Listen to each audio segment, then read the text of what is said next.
O objetivo desse vídeo é que a gente possa conversar um pouco sobre erros e incertezas.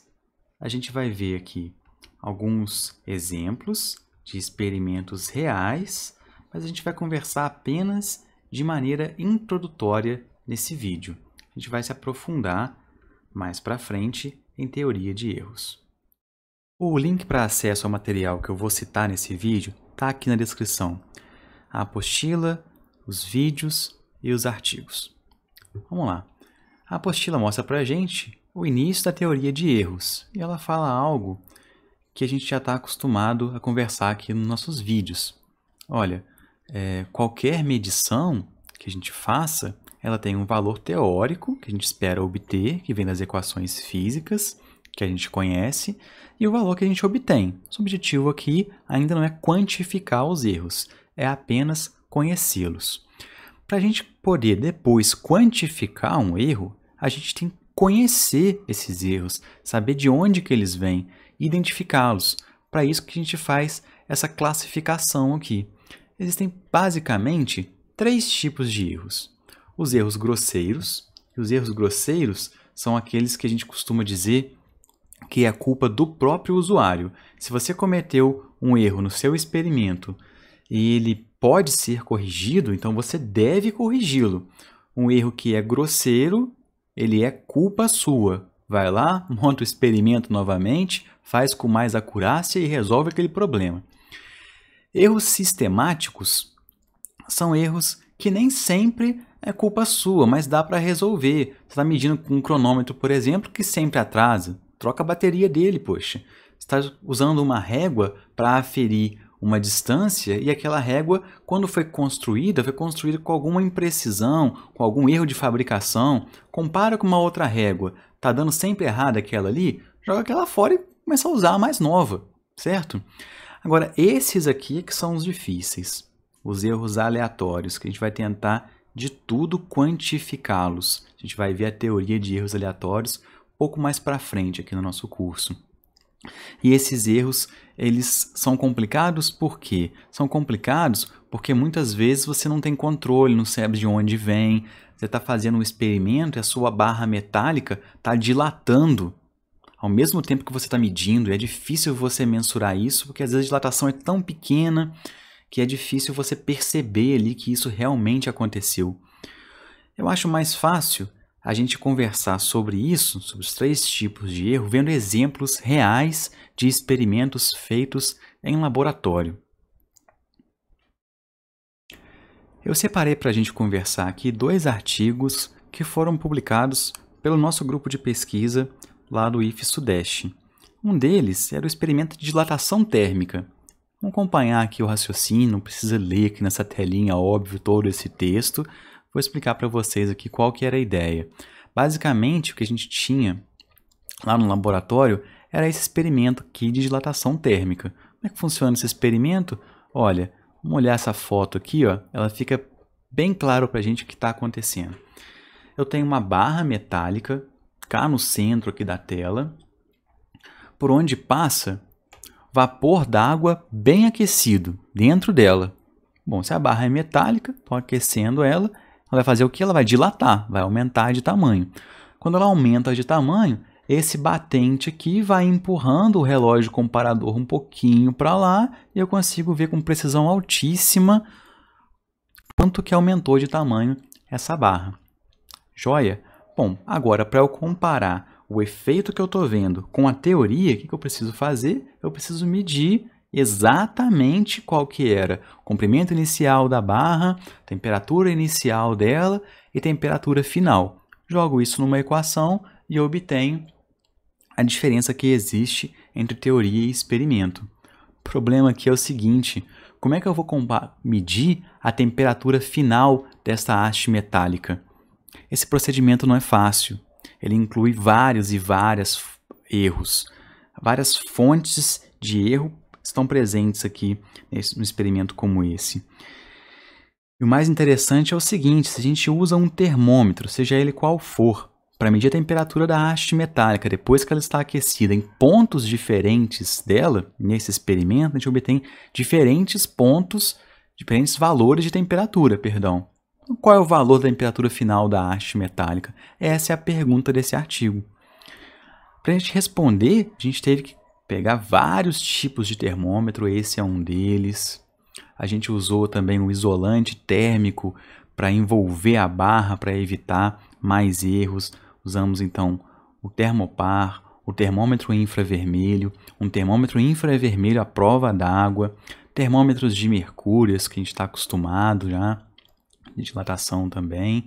Colocamos todo o experimento dentro de um isopor enorme, enchemos o isopor com bastante gelo para manter a temperatura da água, a temperatura do experimento, perdão, bem constante, e começamos a jogar vapor d'água ali. Isso tudo para diminuir ao máximo os erros grosseiros. A gente não queria ter culpa nesse experimento, como havia, por exemplo, no experimento simples, que é, olha, pegue um termômetro e meça a temperatura dessa haste metálica. Você já começa o experimento com vários erros grosseiros, porque você não sabe como agir.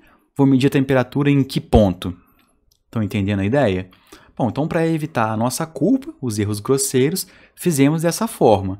Para evitar erros sistemáticos, você vê que todos os aparelhos são novos, trocamos todas as baterias, tentamos ao máximo isolar o experimento do ambiente, você vê que está entupido de gelo aqui, e tudo funcionou muito bem.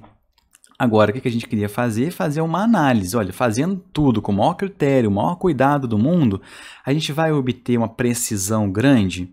Aí existe uma teoria de erros, que mostra para a gente como que a gente mede qual que é a precisão desse experimento.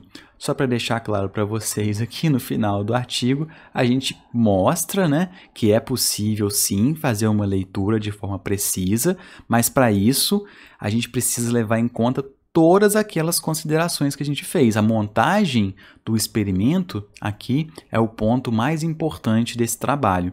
Só passando rapidamente, estou deixando aqui para vocês o link para quem quiser se aprofundar um pouco mais. Vamos ver agora um outro trabalho também produzido pelo nosso grupo, que é o experimento do pêndulo simples. Ele compara duas formas de medição, uma usando um computador, é o tracker, e o outro usando um aplicativo de celular, o Fifox. Bom, como é que funciona esse experimento? O experimento ele é simples, é o pêndulo que fica oscilando. A gente usou na verdade os equipamentos do laboratório. A gente vê aqui nessa foto, é uma caçamba com um peso preso a ela, cá embaixo. Aqui a gente tem um nível, só para garantir que estava tudo horizontal, e um transferidor para medir para a gente qual que era o ângulo de abertura do pêndulo. Puxa isso para o lado, deixa oscilar. Nosso objetivo aqui é medir quanto tempo que demora para esse corpo de prova ir e voltar de um lado para o outro. Certo? A gente faz essa medição de duas formas. Uma usando um cronômetro e a outra a gente troca o corpo de prova. A gente usa o próprio celular para ser o corpo de prova. A gente instala no celular o aplicativo Fifox. Para quem não conhece, eu indico que comece a usar. É muito interessante, é gratuito. Dá para você fazer vários experimentos de física com o seu celular usando esse aplicativo. Ele mede, por exemplo, nesse experimento, a gravidade local. Já dá o resultado na tela, só apertando um botão. É muito simples. No caso aqui, nosso deu 9,75 metros por segundo ao quadrado. Bom, esse resultado é bom, é ruim? Se eu faço isso filmando e comparando isso com a tela do computador, eu vou obter um resultado melhor, pior? Quais são as fontes de erro desse experimento? Poxa, quando eu uso esse aparelho aqui, esse celular preso nesse suporte e tento fazê-lo oscilar, é difícil fazer ele oscilar só num plano. Ele começa a girar. Vocês podem imaginar a dificuldade que é fazer esse experimento aqui na prática, né? Gira para cá, gira para lá, começa a balançar para um lado e para o outro. Isso é um erro grosseiro. Isso é culpa minha. É difícil? Problema meu. Eu que faça com mais cuidado. Eu que faça com mais atenção até ficar bom. Certo? Qual que é aqui um possível erro sistemático nesse experimento? Vamos voltar aqui um pouco mais para cima.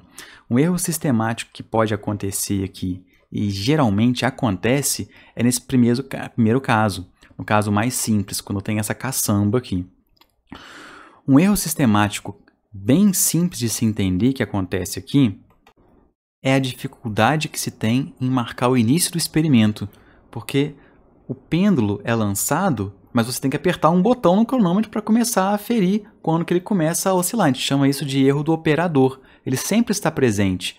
Dá para diminuir fazendo um treinamento, né, de quem está operando ali o pêndulo. Dá para você ficar um pouco mais esperto na hora, mas não é que seja culpa sua, não é um erro grosseiro. Ele sempre está presente e é possível melhorar.